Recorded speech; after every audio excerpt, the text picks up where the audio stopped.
Okay. So, like I said, tonight we're going to be covering ransomware. Our main speaker is going to be Michael Kim. He's one of our senior security architects at LA Networks. Michael, I will let you take it away. All right. Hello, everyone. My name is Michael.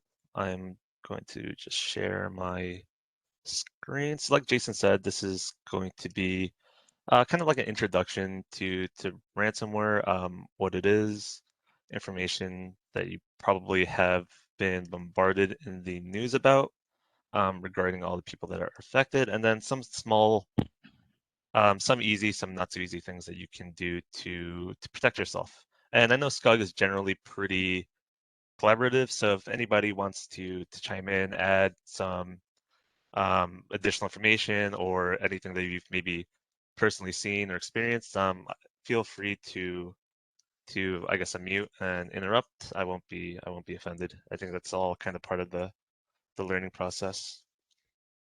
So a little bit about me and LA Networks. I've been at LA Networks for about 6 years. Started off in the NOC, became a network engineer, and then now I am the in the security lead as the architect role. LA Networks was started in 1997, so we're a little bit strange as far as VARs go because we are primarily engineers. We don't have very many salespeople. I don't know if we outnumber them 2 to 1, but it's pretty close. So we kind of do hang our hat on engineering specifically. So that's a little bit about where we primarily put our focus into. Just a little bit about our core technologies. We do managed services, collaboration, data center, network, and security, which is the focus of today's presentation. And then a little bit more information about us that I am going to just skip through a little bit. And then if anybody wants to just take a look at the security offerings that we do have, I'll just leave this up for a sec in case somebody wants to take a screenshot if they're interested. But you don't feel obligated to buy anything. Like I said, I'm not a salesperson. So all right. So today we are going to be talking about ransomware. So just to start off, just so everyone kind of starts off at the same kind of base point, what is ransomware? So ransomware is software pretty much designed to block or prevent access to your files and systems. So what ransomware was in the past? So ransomware is actually a lot older than people kind of expect. I think the first ransomware was actually off of a floppy disk that would kind of lock your computer when you plugged it in. Since then, everyone kind of remembers when WannaCry was kind of the big thing going around, and that was primarily um, worm or virus based. Nowadays, ransomware is kind of operated a lot like crime organizations. They kind of have a hierarchy. There's people going out infecting people with ransomware and affecting systems.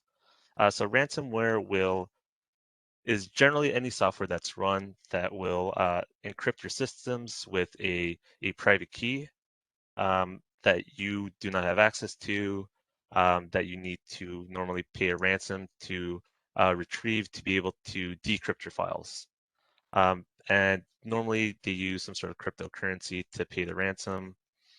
There are instances where people are able to get the key, usually with the help of either some sort of disclosure or law enforcement, but that's not primarily the best strategy because private keys can change all the time.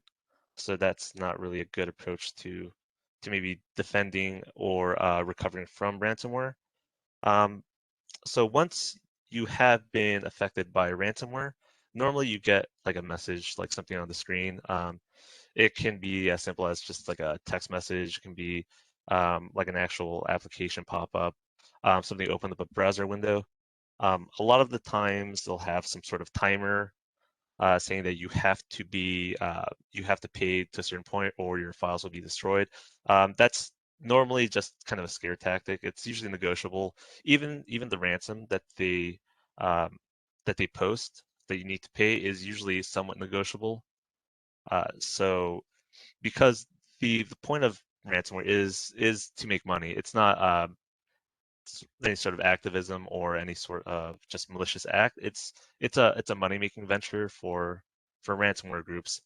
So if they don't get paid, it's kind of a wasted effort. So they will negotiate with you if you want to try to get um, money out of you. And then once you pay the ransom, you'll receive a decryption key that you can use to recover your files. So that's kind of just a brief overview of what ransomware is. Uh, so now though, when we talk about ransomware, so people, I guess ransomware really kind of became prominent in the public space with WannaCry. That was mostly self-propagating. If people kind of remember the story, malware researcher actually found the domain that WannaCry was actually reaching out to that kind of acted as a failsafe. And then once he registered that domain, it actually kind of stopped WannaCry from actively going on encrypting systems. The difference between then and now is that while WannaCry kind of operated on its own, most ransomware attacks now are operated by specific ransomware groups.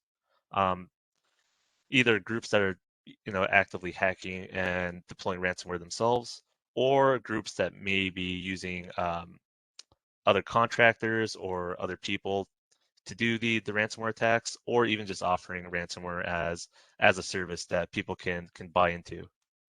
So some examples of some ransomware groups now. There's Revel, Conti. Cuba was kind of in the news a lot a few months or weeks ago. I think Nuclear might be a new one that popped up. So there's a lot of groups doing ransomware because ransomware is very, very lucrative.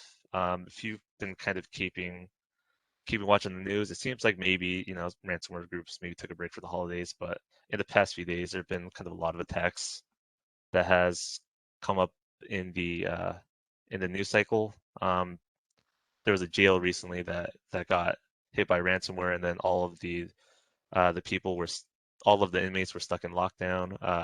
Some healthcare groups got hacked recently. I believe even some cybersecurity groups got hit with ransomware. So it does affect pretty much everyone from small to medium-sized businesses to large enterprises. It's not something that only the big Fortune 500 companies have to worry about now. Now it's pretty much if you have any sort of IT infrastructure that connects to the internet, you're a possible victim of ransomware unless you run like a completely air-gapped network. So that's kind of why it's important to understand what ransomware is, and then some of the things that you can do to combat it. So we are still kind of in the midst of a pandemic. So a lot of people are working remotely. That kind of increased the attack surface for ransomware attacks. That's something else that we've I kind of forget to mention that just because it's kind of become common now, but yeah, that did lead to an increased number of attacks. All right, the cost of ransomware. So these are all numbers that were kind of grabbed from Sophos in their press release. But in 2021, the average ransom by mid-sized organization was $170,000.44. Sorry, $170,000.44. I don't normally talk in amounts that large, but that was the average cost for a mid-sized organization. I know some people, I haven't seen specific reports, but I think overall in 2021, I think they are saying the total cost of ransomware exceeded $1 billion. So there's a lot of money in play. The average cost of recovering from ransomware is 1.85 million. So that number doesn't just kind of include loss of income. Just recover from ransomware has a lot of other costs associated with it. So there's things like downtime, people hours, because your IT people usually have to take in a lot of time to one recover, two make sure that the ransomware actors can't get back in, because if you leave, whatever vulnerability or hole open, they will come back and they will hit organizations multiple times. Even so, even if you pay the ransom once, it doesn't preclude you from being hit by ransomware again. There's also costs associated with just you know um, adding additional cybersecurity protections, because oftentimes people won't necessarily take security as seriously until they get burned, and then there's a lot of costs that go into just increasing security and also fixing the existing problems. Um, some things that people are starting to notice now are the much higher cyber security insurance premiums. If I don't know if any of you guys have had to maybe renew recently, but I think we had an anecdote recently where people were saying that the documents that they had to read through last year were maybe 70 pages, but then this year when they're trying to renew, it's jumped up to 140 pages. And a lot of times now, those cybersecurity insurance companies and policies will require you to have certain things in place before they'll even cover you. Like I think MFA is a pretty common requirement now for people when they're trying to renew their cyber insurance. So increased costs associated with that. That's not even really a cost specifically to a ransomware victim. That's just an overall cost for the entire IT industry that people are suffering because of ransomware. Uh, there is also money that's spent on legal defense and settlements.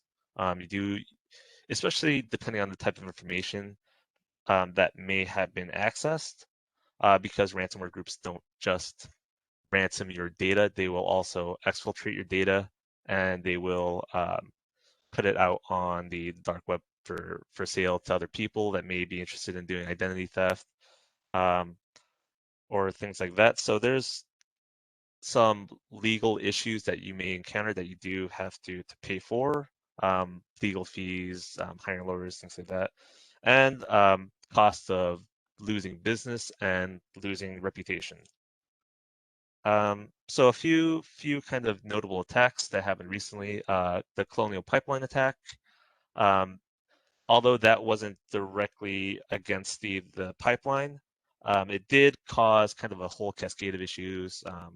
Gas prices spiked because of it.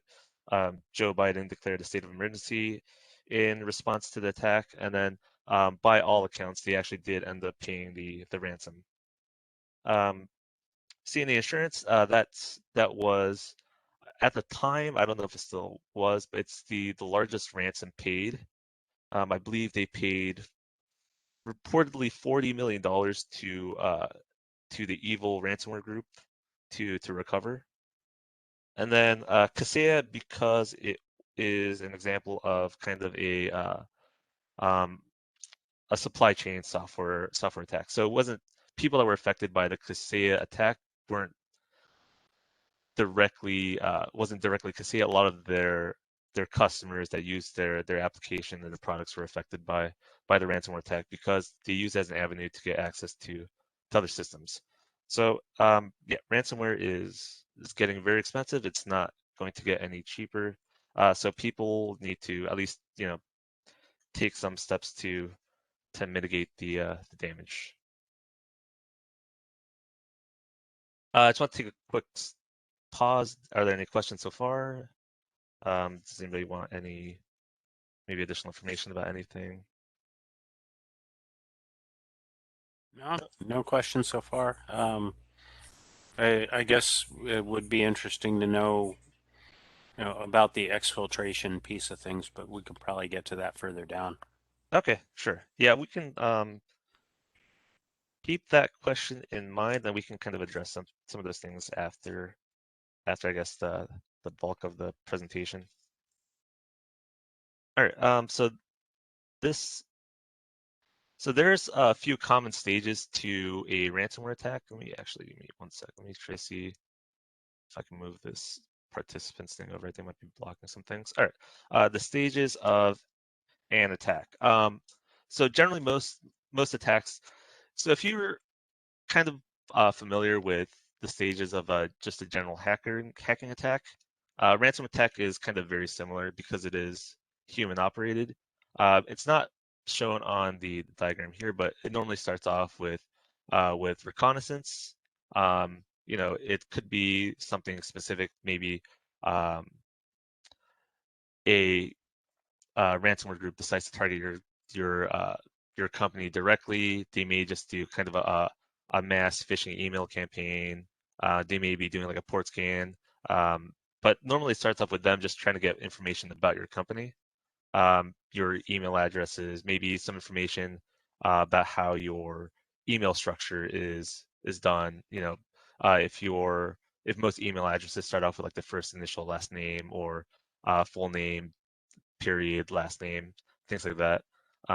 Just reconnaissance to find out what IP addresses are associated with your company. Um, Even some information as far as your income disclosures, just to gauge how much money they think that they'd be able to get from you.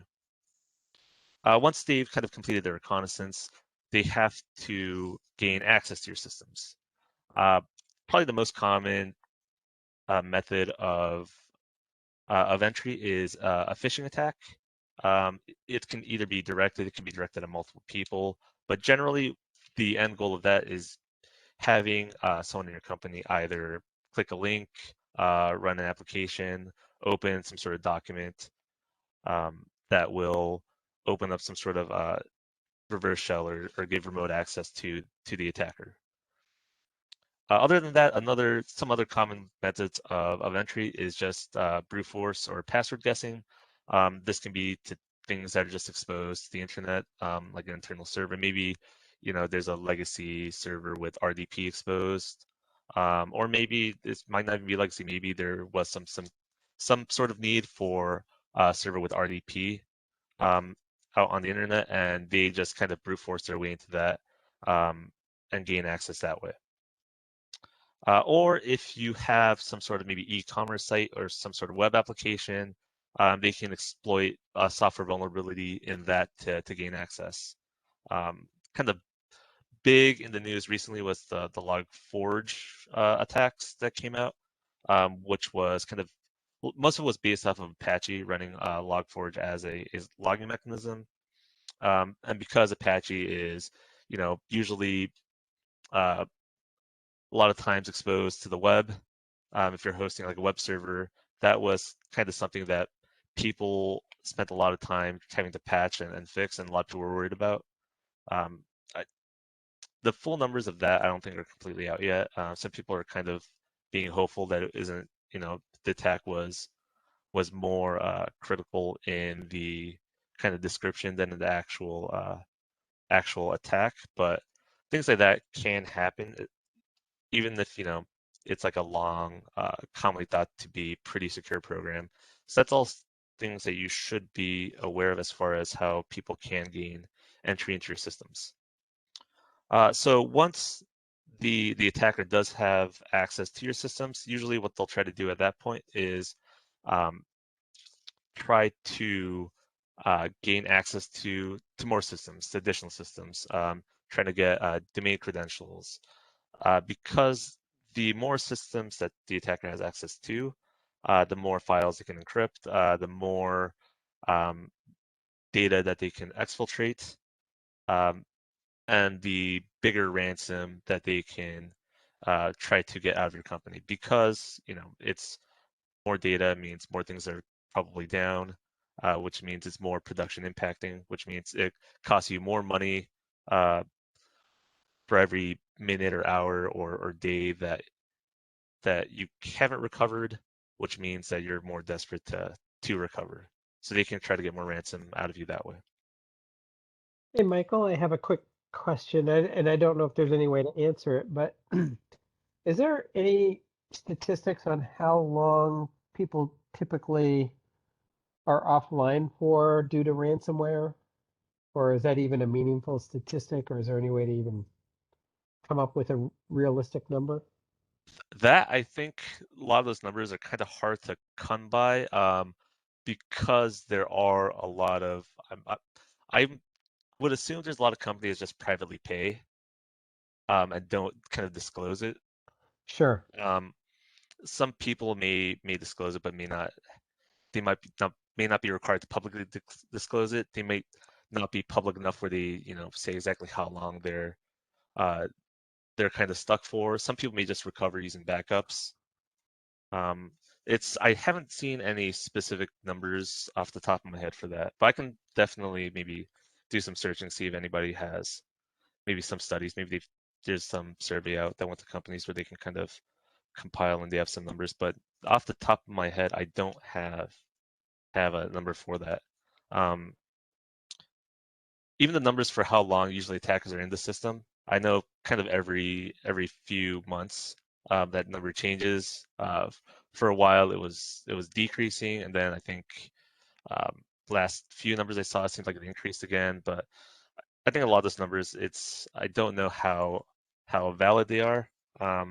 So my kind of recommendation would be you should just pretty much take everything somewhat seriously. Sure. Yeah. Sorry, that Okay, didn't thank really you. answer the question, but No worries. okay. All right. So once the attacker has gained access, done enough spread where they feel like they're in a good position to launch the ransomware, what they'll actually usually try to do first is one, steal your information. They'll try to exfiltrate it out. Usually they'll try to do it in some form that isn't unless they're really in a hurry. They don't really care. They're planning to exfil and then encrypt everything in one day really quickly. Usually it'll be kind of a long, slow process where they maybe send out little bits of data. I think one example people often use is ransomware hackers using DNS to exfil data out of your organization, because normally people aren't blocking like outbound DNS, or maybe they'll just use like a common web port. And if you're not actively inspecting those, or even sometimes if you are inspecting those, they'll still leak some data out. But yeah, they'll try to exfiltrate your company information to either sell or even sometimes to ransom the company to not publicly release it, especially if it's something embarrassing. I think so. If you think back, there was that Sony email hack where they stole all of the Sony emails and tried to ransom. And once they didn't receive the ransom, they publicly released it to kind of it's usually for those it's unless it's financial information, a lot of it's just to not embarrass yourselves in front of everyone. Next step they will try to do is they will actively try to destroy your backups. They'll also try to encrypt data that you may have uploaded into like OneDrive. So it's not just local data anymore. They do try to get into the cloud to destroy that data, but mainly they're trying to get to like your backup systems to make sure you can't just recover from the attack. They've as kind of ransomware's gotten more involved, it has become kind of a lot more sophisticated. So before, when you used to be able to just kind of recover with backups, now that's not quite so easy anymore, because they'll actively target your backup systems. And then once that is done, that is when they will actually go through the process of encrypting your data.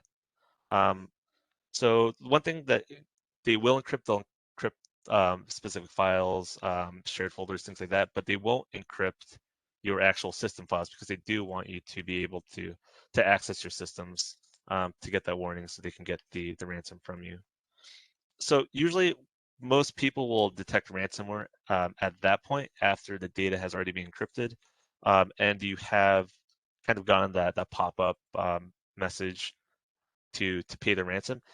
So one thing I think that kind of a lot of people don't realize is, once you're at the point where you have an actual ransom and a ransom message, when that happens, it pretty much means that the hacking group has probably been in your systems for a while.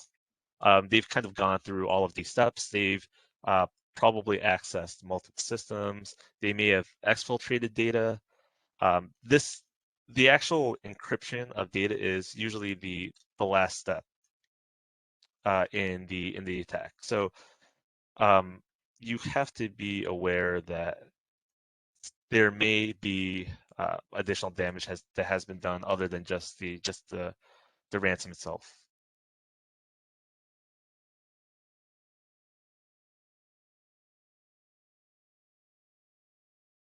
Okay. So how do you defend against ransomware? So defending against ransomware has to be kind of approached in multiple phases. Before the attack, during the attack, and after the attack. So before the attack, if you have kind of a robust security framework, or hopefully maybe your IT department or your CTO takes security seriously, there's lots of steps that you can do to be prepared before any sort of attack happens. The one thing I would say is it's pretty much a universal struggle right now for people to hire good security people. The wages are really competitive. There's a kind of a lack of talent, so they're kind of highly sought after. People want to retain good security people. So if you're not able to hire the people that you need, you will want to maybe supplement that with experts. So there are SOCs that you can hire. You can hire teams to help with your incident response. It's not the best solution. The quickest response will always be if you have an internal team doing incident response, but you can kind of supplement your own staff with outside resources. And I would kind of recommend that. It's better than not having security people working on your systems and monitoring things. The next is to develop an incident response plan. Some of the worst things that can happen is to get attacked and not know what to do. So it would be beneficial to you to kind of think through what you would do in a ransomware attack before the ransomware attack even happens. Who would you contact? Would you contact? Do you have a law enforcement contact? Do you have a cyber insurance contact? Do you have to get the CIO and CTO involved immediately? Do you wait until it's confirmed that you get the full scope before you contact the necessary people? Who's going to be the main point of contact? Who's going to head the effort for recovery? Do you have somebody that's going to negotiate the actual ransom if it comes to that? Do you have a plan to maybe recover from backups if you have kind of a backup system in place? So these are all kind of things you should think about before the attack happens, just because when it does, usually you'll be kind of panicked, and it's good to have a plan, like a step-by-step plan that you can kind of follow, so you're not having to make lots of decisions very quickly. As part of the incident response plan, I didn't list it here, but backup systems are still primarily the best way to recover, other than maybe paying the ransom. But even paying the ransom is maybe not the best plan. Some people have paid the ransom and not gotten their files back. There are some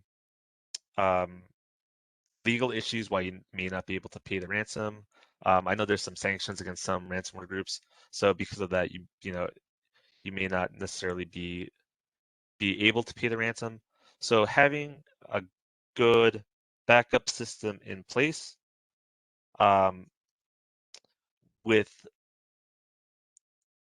at least annual testing, annual disaster recovery testing to make sure that those backups are working, and also following, I think it's normally referred to as like the 3-2-1 rule. So that's having kind of multiple copies of your backup, at least a copy located off-site, and also making sure your backups are immutable. So multiple copies of backups, having backups off-site where people can't reach it, where it's pretty much air gap from your network. So even if they get access to your system, they don't necessarily get access to those backups. And that's kind of as part of your overall backup strategy, you will have to think about your RPO or recovery point objective. What's the most data that your company can afford to lose before it's has a big impact on your business, and also recovery time. How much time do you have to recover before your business is kind of permanently affected? So those are kind of all big things you should keep in mind for your incident response plan. So the most common methods of the initial entry are phishing, precursor malware. So that's somebody runs an application that's malicious and exposes their systems, not necessarily through like a phishing email. Maybe they just tried to download some application because they thought they needed it for some reason. Exposed services and unpatched systems. So for phishing, there are a lot of resources. There's email software they can use to prevent phishing attacks.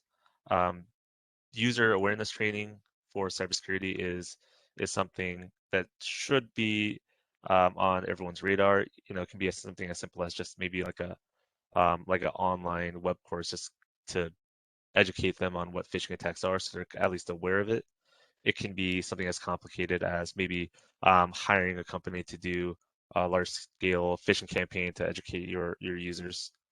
And then exposed services and unpatched systems. So those are things you maybe want to plan, maybe have some sort of maybe quarterly or annual vulnerability scanning or just scanning in general of your systems to see what might be exposed, and then some sort of patching solution to make sure everything is up to date, so that commonly known vulnerabilities that there are security patches for are fixed and you're not vulnerable to those types of attacks.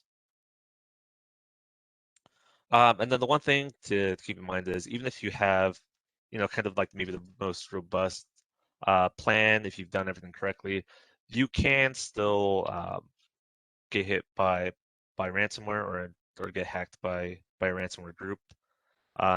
People will make mistakes. No one's 100% infallible at all times. So it's nothing to be kind of ashamed of if you do get hacked.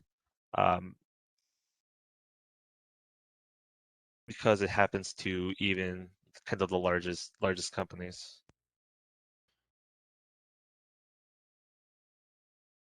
You have to be on it all the time. They only have to get lucky once.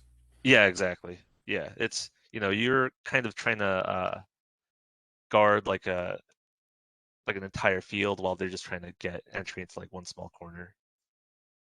So yeah, it's harder for us than it is for them. They don't even need to get your specific company. They just need to get a company, and it just might happen to be yours. So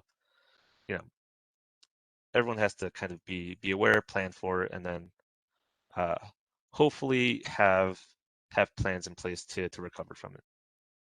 All right, so what should you do during an attack? So hopefully if you have kind of an incident response plan in place, you can just execute the incident response plan. There'll be kind of defined roles in there. There'll be steps that you're supposed to take. So you just follow the plan. You don't need to divert from it too much if you have everything kind of planned correctly. So that's the first thing you should do during an attack. This is kind of working off the idea that you've actually gotten the ransomware alert message. It'd be something completely different if maybe you have a SOC or people monitoring your logs and they see possible intrusion to your systems. That would be I would recommend if you do have kind of a good security framework, you'd maybe have like an incident response plan for something like that. But that's kind of a completely different thing. But for some of that, I would recommend, having good SIM logs or having experienced people monitoring your logs, monitoring your network to make sure nobody's attacking. But this is kind of a little bit outside the scope of that.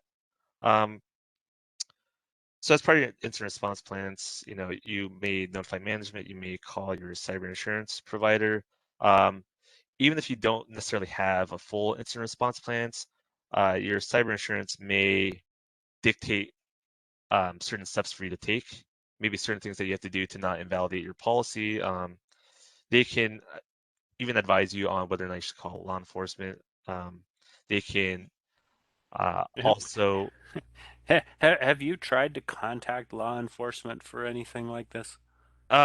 Personally, no. I've kind of gotten lucky for that so far. Good luck to you. Yeah, All you are it's going to get is a bunch of recordings. yeah. So I would say that's probably not. It's yeah. Contacting law enforcement shouldn't maybe be your first action. Uh, but you may want to at least maybe try to start a dialogue. Hopefully, you have a contact that will read your emails or at least. But yeah, Unless you've got somebody in law enforcement that lives in your neighborhood that you can go knock on their door, you're going to have a hard time unless somebody's shooting somebody. yeah, trying to contact them. I don't know if that's the best thing. But usually, if your cyber insurance may have someone directly related to cybersecurity or cyber terrorism that they may refer you to. Um, but yeah, I would say cyber insurance, if you don't have a full plan already placed out, they can help you with a lot of things. They can refer you to maybe digital forensics people. They can maybe point you to people that will help you actually negotiate the ransom if that's something you may need to do. So it's cyber insurance, calling them is a good idea. Law enforcement, I would say maybe give it a try, but like Charles was saying, maybe not hold your breath too much for that. Um, you should also engage some operating OPSEC protocols. If the hackers are still in your systems, you may want to deploy some sort of off-network communications just because um, there are kind of a few examples, I think, of people trying to combat a hacking attack using, their internal chatting application. But because the hacker's already on there, they can kind of, or they're on a system that has like the chat application on it, they may be able to see kind of what you're planning or what your steps are. So engage maybe some off-network communications. Yeah, notify management, that's part of your IR plan, call cyber insurance. And then the last step is to determine the scope.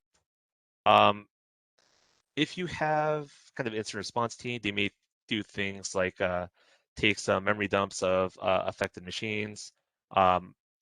If you have a SIM or some sort of logging solution, hopefully that is kind of protected from anything the hackers might be able to do, and you are able to kind of pull logs from there to determine kind of what systems they may have gotten access to, what systems are encrypted, maybe even some information about maybe what data they even accessed.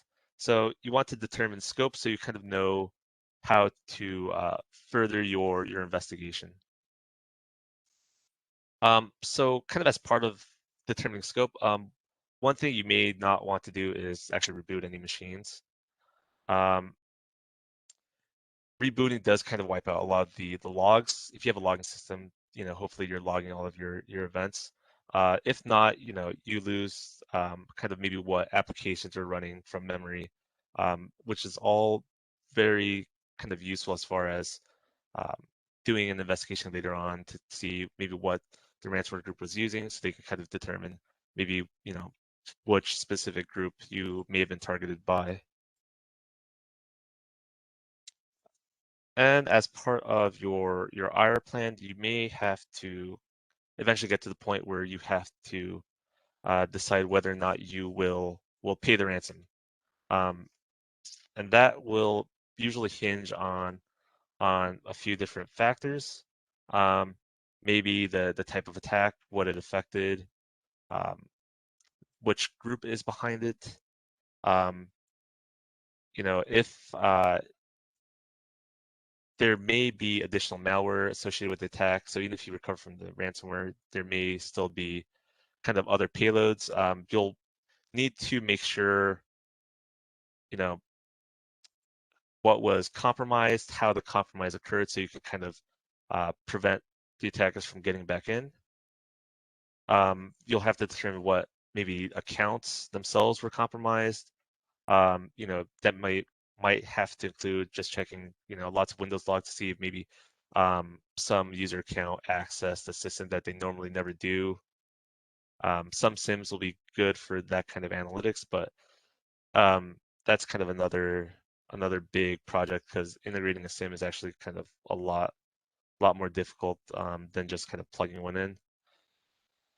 And then as part of determining scope, you also pretty much have to do usually maybe like a full audit of a lot of your systems. Like I said, there's usually other malicious payloads.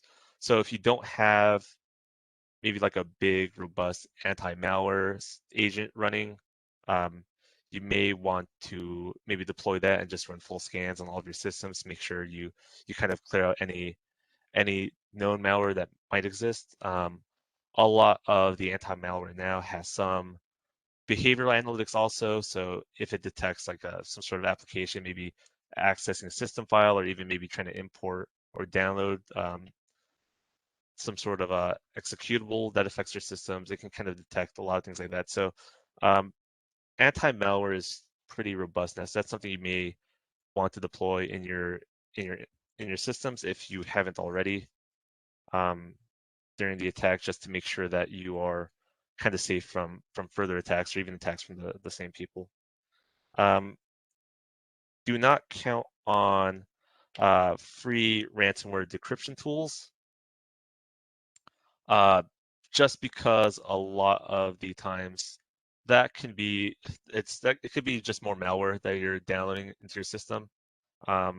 People will, if you got hit by ransomware once, unfortunately you might be kind of marked as like someone vulnerable. So do not use free ransomware decryption tools. If it turns out that your specific strain of ransomware maybe already has maybe the decryption keys released, I would say, reach out to whatever security vendor or SOC or incident response team that you're working with. They'll usually have a way to maybe vet the decryption tool before you actually run it in your systems. Even with that, make sure that you keep even just a backup of your encrypted systems. There have been some instances where even the decryption tool, when it was run, actually affected your file systems and ended up losing data. So, even if the files are encrypted, keep a copy before you run any sort of decryption. Yeah, and then so pretty much during the attack, you decide whether or not you're going to pay the ransom, use a decryption tool, either free or paid, or restore from backup. Restoring from backup is also may not necessarily be as simple as you just restore and you're back in production. You have to consider the idea that your backup may be current enough that the attackers will still have access to your systems after you've backed up. So it's important that even if you do recover from backup, you kind of do all of the other steps to make sure that the attackers are no longer in your system. Maybe update your IPS rules to be a little bit more stringent. Check for any strange outbound connections. Install and run the anti-malware agent, things like that. Because, if your backup is a day old and attackers have been in your systems for like 30 days, you back up, it's just backed up to a point where, the attackers can still get back in, and then they could just, run the ransomware again. Or they can even run it in a kind of a more sophisticated fashion where maybe they, go a little bit harder into preventing or destroying your backups before they run the ransomware the second time or the third time. All right. After the attack. So this is after you've recovered from the initial attack. You're in the kind of the recovery portion. This is going to be kind of a continuation. You just have to do additional cleanup, additional auditing, make sure any sort of malware that may be on your system is completely gone. Keep an eye out for any systems that are acting strange. This is usually the point where you should be, where you'll be probably the most vigilant, and keeping like the closest eye on all the logs. And then kind of probably at this point also going through all of the additional steps with your cyber insurance team, and possibly maybe even your legal team. This might be also where you start maybe engaging that digital forensics team to kind of go through, and then they may be able to give you more information about maybe what was accessed and things like that. Post-mortem review. So, post-mortem, it'll be similar to kind of any sort of major outage. Trying to determine kind of the root cause, why did this happen, and then trying to learn from it. Okay, well, what can we do to prevent not only this, but other attacks in the future. It's pretty much a learning experience where you'll have to kind of circle back, take whatever you've learned from this attack and make sure it doesn't happen again, which is how most postmortems kind of operate. Review your IR plan. This is where you will review how well your IR plan works, your incident response plan. If there's things that you can improve to increase response time or improve your recovery time. You'll kind of go through all the things that went right, all the things that maybe didn't go right, and then kind of update your incident response plan accordingly. Even without an attack, generally I recommend having some sort of IR plan review on some sort of schedule, so you'll kind of go through and update it at least periodically, so you're not working with a stale plan. Additional education and training. So because a lot of the times, phishing attacks or just basic, user behavior are the common vectors of entry. Additional education and training for your end users and also maybe even your staff, if maybe, after this they want to maybe learn more about cybersecurity so they can be better informed on defending your environment. This is when you may want to just kind of overall consider pursuing additional education for everyone. Reinforcing defense and policies. Usually after an attack, people will kind of go back through, look at their framework, look at their kind of overall security policy, maybe roadmap steps to improve upon it. And then just learning from the attack in general. So it helps like an overall well-informed IT department, not even department, just industry kind of should help to tamp down on ransomware attacks. The harder we as a whole kind of make it for people to get money from ransomware, and the less lucrative it is, the less likely it will, become something attractive for people to do in the future. It's not kind of trending that way now, but I'm kind of the belief that once it becomes too difficult or too costly to do ransomware, more people will hopefully bow out and then go after maybe something else, like maybe just maybe like crypto mining or something like that. But yeah, I think just learning from the attack is just good from an overall industry perspective.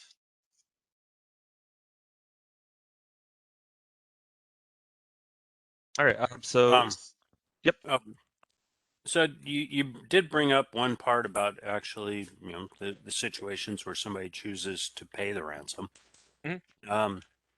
And this is more for Robert and Jason, I think, but it could be worthwhile to have a session on cryptocurrency. Not necessarily everybody who's on the call is well prepared to interact in that space. Yeah, we could. Oh, sorry. Yeah, we could take a look at that, Charlie, or we could do a second follow-up session on this. Robert was originally trying to also find someone in law enforcement that could talk about this. Our original thing was to try and get Talos in, but it's really hard to get people to even be willing to talk about this kind of stuff, to be honest. But yeah, we can look at something like that. How does cryptocurrency work? How does blockchain work? Things like that. Um, Because good yeah, suggestion. if somebody does need to pay, they're gonna, and they don't have a crypto wallet, they're gonna have to figure out how to get into that space and be able to navigate. Yep, I'll put it on the list. I'll put it on the list. Thank you. Mm-hmm.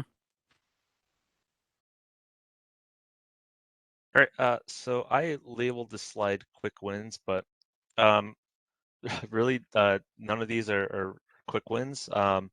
If your environment is small enough, make sure everything is up to date. So this isn't just kind of just Windows updates. This would be your network devices.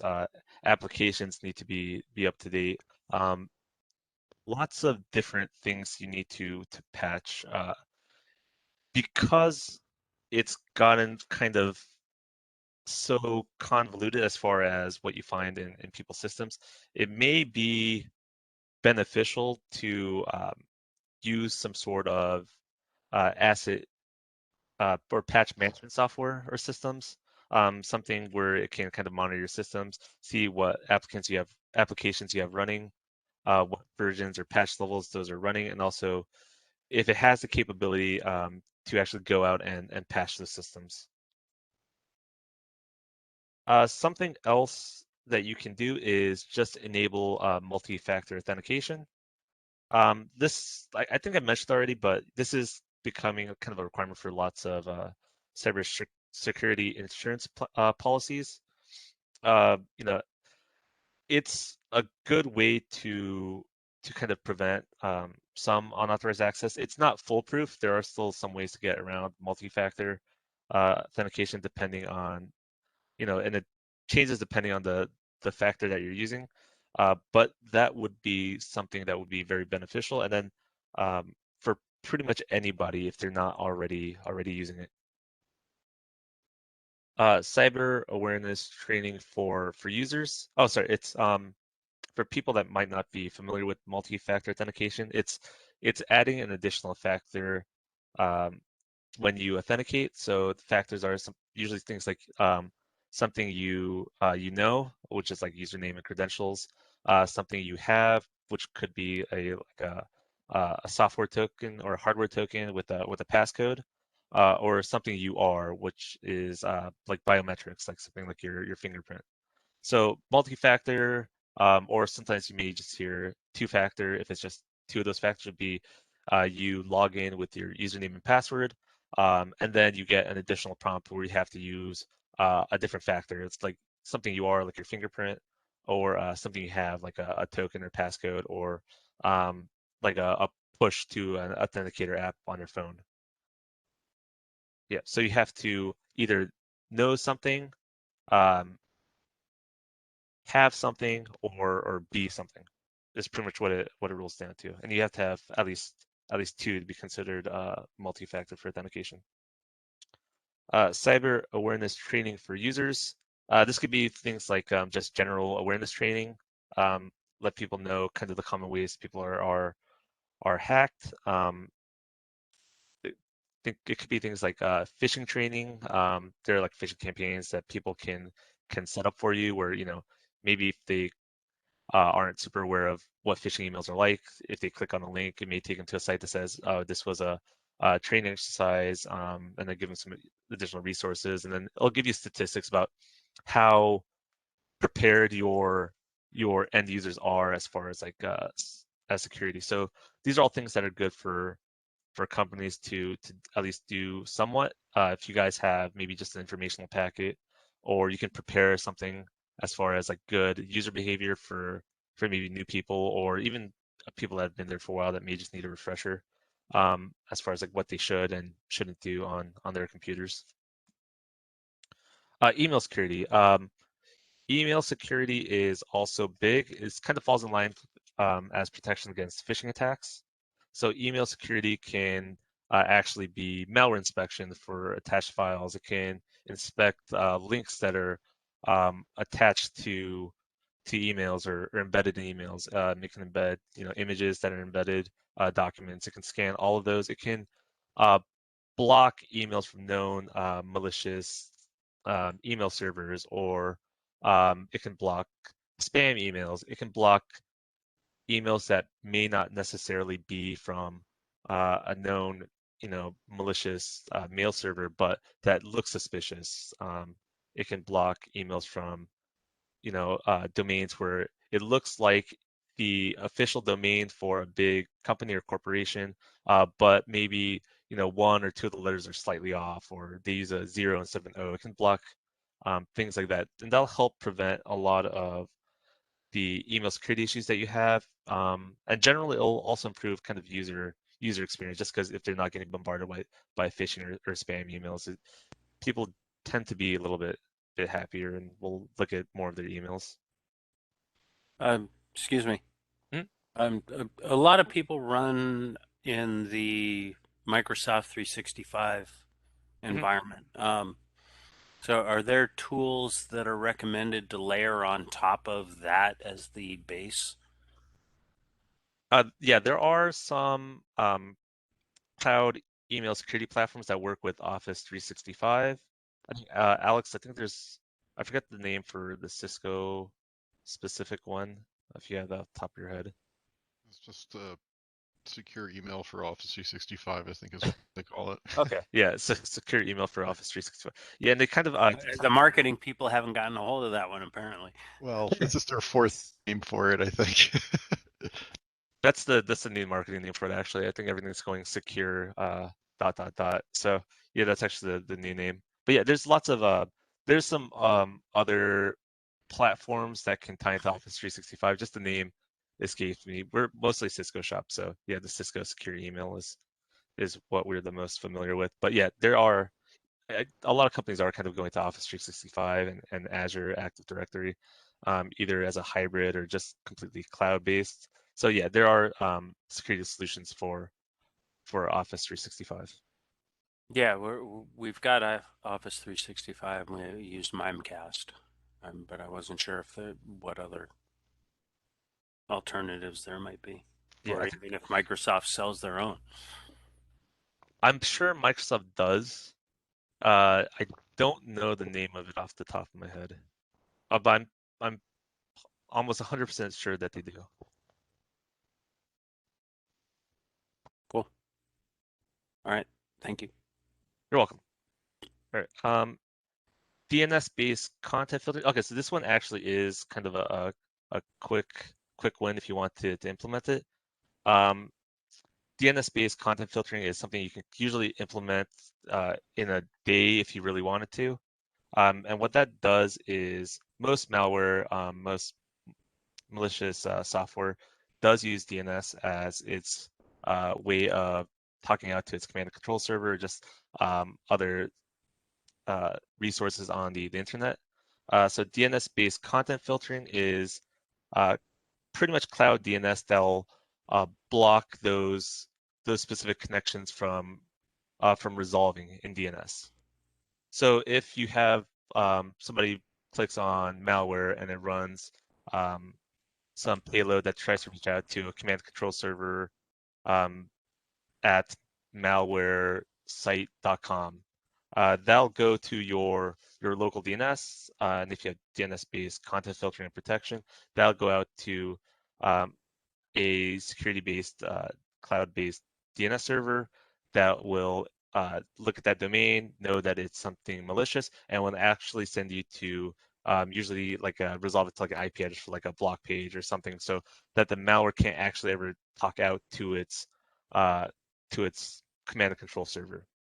And that's easy to implement. You can, set up your internal DNS forwarders to use that cloud-based DNS. A lot of them have applications that you can use to as your DNS servers internally if you want some more information.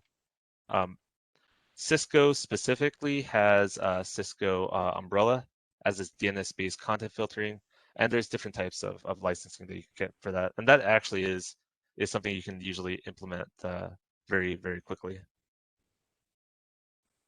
Next one is use endpoint protection. At the very least, Windows Bitdefender isn't the worst thing. There's some more advanced endpoint protections that has some behavioral based protections, as well as kind of the old signature based protections. So if you don't have, you know, a kind of unified enterprise endpoint protection, at the very least, make sure people aren't disabling like Windows Defender. Limiting access and limiting roles. This one is a little bit more difficult, but if you want to be more secure, it's kind of important to limit what people can get access to. That will prevent attackers from pivoting out to other systems. And if you do have kind of idea of people's specific roles, that will help with your alerting. If this username tries to access something on the HR server and you get like a failed login message, that will be maybe like an indicator that somebody's trying to do something malicious, as an example. So yeah, so if you have the time and resources, it is always good to limit access and limit roles. Network segmentation, separating out sections of your network will be good for preventing lateral movement from attackers. It's also good just for management purposes, just to have everything kind of spread out. It'll, if you have issues with, if you're on a flat network and a hacker gets access to one device on that network, they'll have access to every device on that network. So segmenting and splitting up those networks into kind of functional subnets that makes sense will help to increase your security posture. Next one is set up disaster recovery sites and test your backups and follow best practices.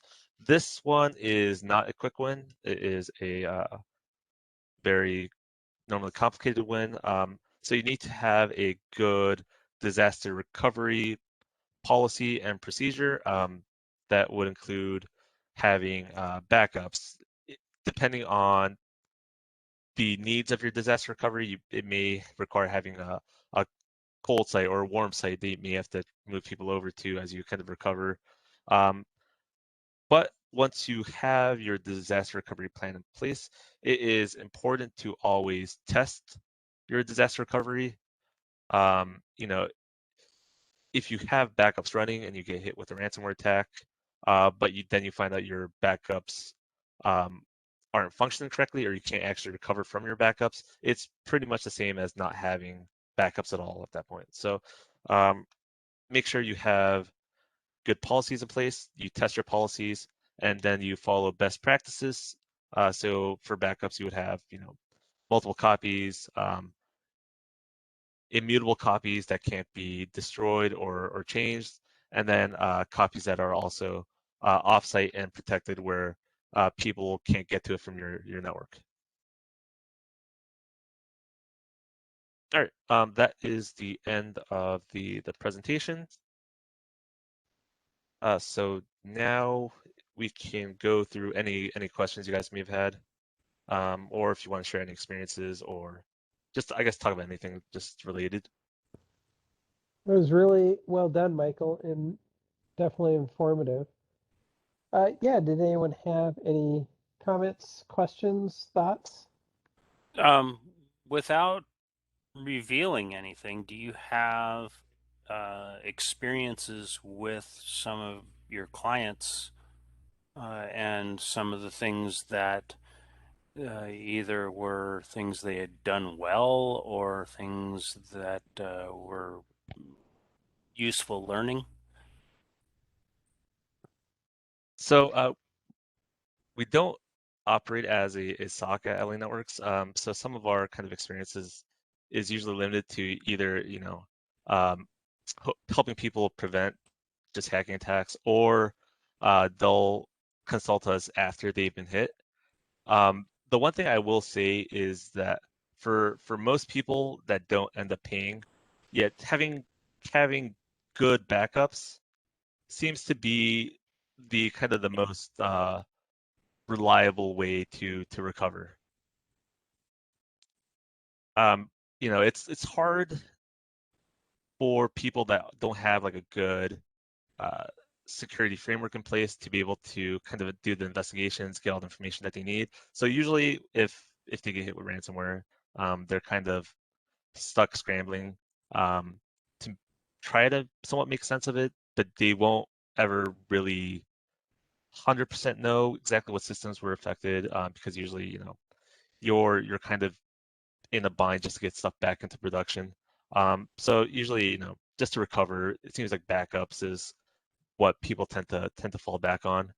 So if you have good robust backups that aren't, backing up just like every other week, um, if you have a set schedule and then you do test your backups to make sure that they're all good, that seems to be how most people have recovered from ransomware attacks in my experience. Okay. One said as far as throwing out some examples, and pretty much everybody on this call is in the professional IT space, and I'm guessing that almost all of you are in a similar situation to mine, where you happen to be family and people know you work in that space, and you become the family IT person. This was one where my brother-in-law has a small architecture office, and they were hit. And so it's one thing to be working in the enterprise space where we've got budget and we've got people and we've got resources, but the small and medium-sized business folks have little or nothing in the world of resources. And that goes even further to the individual private citizen. So while having the backups to recover from is one thing, but another one that's probably useful to the smaller groups is not having a lot of old stuff on your system. Not having your old tax returns sitting there, having them offline, on God help us, a DVD or a external hard drive or something, so that when that data gets exfiltrated, you don't have that battle for saving your identity in addition to recovering your files. Yeah, I would say kind of a little bit of the struggle with that is because we are kind of all IT people. I think we operate a little bit differently. I feel like most people I know that aren't technical, even things like external hard drives, they have them plugged in all the time. So it's not even like a matter of, uh, making sure that they unplug some things. But yeah, it's I guess maybe educating the people around you would be good.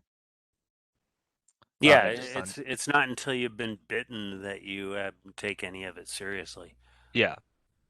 Uh, Hopefully for most people,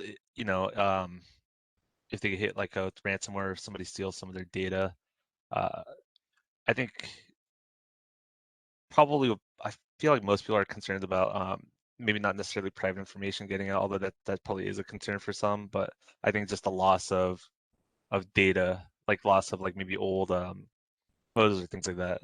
But yeah, I can see why kind of like private people would be affected by ransomware. And I don't really know how much, you know, uh, the ransom is for like individual people, but I assume it's still probably not cheap. Yeah, I'm guessing it's not trivial. We were lucky he contacted me before things had gotten too far, Hmm. and we were able to pull, he only has a handful of systems, but we were able to pull stuff offline. Um, but it opened up his eyes to what the possibilities were, Yeah, because some of the data had been exfiltrated, and he ended up having to close out accounts and generate new accounts, have all of his commercial checking stuff changed over to a new account number, et cetera, notify all of his clients and things like that. It's a brutal pain in the butt to with months worth of effort to clear it all up. Yeah, and I think that kind of goes to the cost of ransomware is not just the ransom that you pay, but it's kind of the man hours you have to spend to just not even just recover, just to, notify or just, do all the small things that you have to do just to get back to where you can kind of operate normally, which is probably like, even if you're technically back in production, it's probably months down the line before you're kind of back to where you were before the attack. Yeah, I'm not sure what services or options are available for the small to medium sized business, but because most of the stuff we address in here is really targeted for the enterprise. But I would imagine that the the smaller folks are getting bitten at a reasonably high rate and may not have the kinds of resources. Yeah, there's some truth, I'm sure, to what you're saying there, Charlie. You hear about the big cases because those are the ones that make the news. But yeah, I've had people close to me that have gotten hit in their small time or, yeah, pretty tiny offices. I have a friend who has a law office, and I think it's only 4 people, and they got hit. Uh, they'd already paid the ransom. So, but he called me and said, like, oh, what should I have done? Well, Right. rebuild everything now. Well, That's that is the irony of IT though, is it doesn't scale below a certain level. So you may not be an enterprise, but you still need to be diligent patching. You still need to do diligent backups. You still need to know your architecture. You need to have somebody who knows firewall rules and security in general. There's no way, it's very bleak because there's no way a mom and pop small business can do all that, which is why 10 years from now, everything will be in the cloud because you can't just rely on desktop support to come and rebuild all your PCs every 3 months because you keep getting hit by ransomware. And that's kind of the path we're going down. So it is pretty bleak, and we do get a lot of calls about people who've been hit, and we're like, how big's your company? It's like 5 people. It's like, well, you can't, you couldn't afford us before the ransomware, and you probably can't really afford us now, that you got hit because, the hourly rates is going to kill you. And going back to one of your earlier questions, Charlie, is we do have customers, our customers that use us for security and stuff. I don't think, knock on wood, I don't think any of them really got ransomware. Maybe a couple did, little infections that we heard about, but generally we get calls from people afterwards, and the first question is, well, what have you done to block, that getting reinfected? And the answer is usually like, well, we just paid the ransom. It's like, okay, well, that wasn't the question. You paid the ransom. So we do have worst case scenarios where people keep getting reinfected, and their cybersecurity keeps paying out their excuse me, their insurance keeps paying it out. And the question is, how many events will the insurance pay out before they finally drop you? Right. Um, but yeah, for small people, it's treacherous out there because, again, like Mike said, these are organized crime. Even, and this is just ransomware. We're not talking about other stuff that people are targeting you with, and you're just a small fish going up against huge, mechanized nation states and crime, syndicates. You don't really stand a chance. So Yeah, and then also cyber insurance premiums are probably going to go so far up that a lot of people may not even be able to afford it at some point, or they may have to make, important decisions on whether or not it's worth it to get it. That's like another cost that people don't necessarily consider, but yeah, that's going to get very, very, very expensive soon. there used to be a statistic about that you guys probably remember. It would be like, once somebody gets hit by a virus or something, certain percentage of those companies are out of business within 18 months or 24 months or whatever the stat used to be. This is before ransomware became a big thing. And I think the saving grace now is that people can pay, and a lot of these organizations are honorable to the fact that they will give you the key to unlock your stuff. But once it becomes too expensive, I think we're going to go back to that metric where, people won't be able to pay, and the ransomware people won't lower their fees, and you're just going to be locked out and go out of business. I mean, it might become that difficult. Though the market should, adjust, and the ransomware should adjust to accommodate that. But who knows? This is fluid, and this is just a snapshot of the last few years. What comes next after this? What's the evolution of ransomware? It'll be interesting to see, because right now it's not really targeting cloud and all those sorts of things, but there's no reason that it can't. So cross our fingers that they don't get there, before we've solved this portion of the puzzle. Right. And then back on the enterprise side, one of the things that we covered in a previous session on SCCUG was out-of-band management. And that comes in very handy when you're trying to navigate into a space that somebody else is already inside of.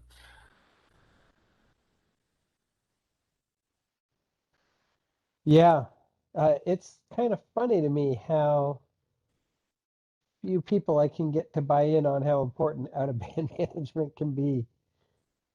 So, yeah, but you're right. Um, it's well, and Alex is right too. It gets pretty bleak at times, Um, and I think Alex is the one that said it, if nothing else, even if you're a small business, you should be patching at all times. You should at least have good, strong password policies. You should be enabling MFA anywhere that you can. So many apps now do support MFA. Um, doing at least some of the basic blocking and tackling, I think helps quite a bit. Yeah, is it good enough? Probably not, but is it better than doing nothing? Well, yeah, 100%, right? So, yeah, Yeah, it's a valid point, Charlie, and I don't know that you're right. This is kind of like a tough group because the group is based on doing enterprise IT, right? So most people here are probably, like you said, in a similar spot where they get those calls, but they're not really equipped to deal with it because we have tools at our disposal, right? right. It's a valid point. But it doesn't stop the calls. No, it doesn't stop the calls. Uh, any other questions or comments before I turn off the recording? No, I'm good for now. Thank you. Yep. No, okay, I'm gonna turn off the recording.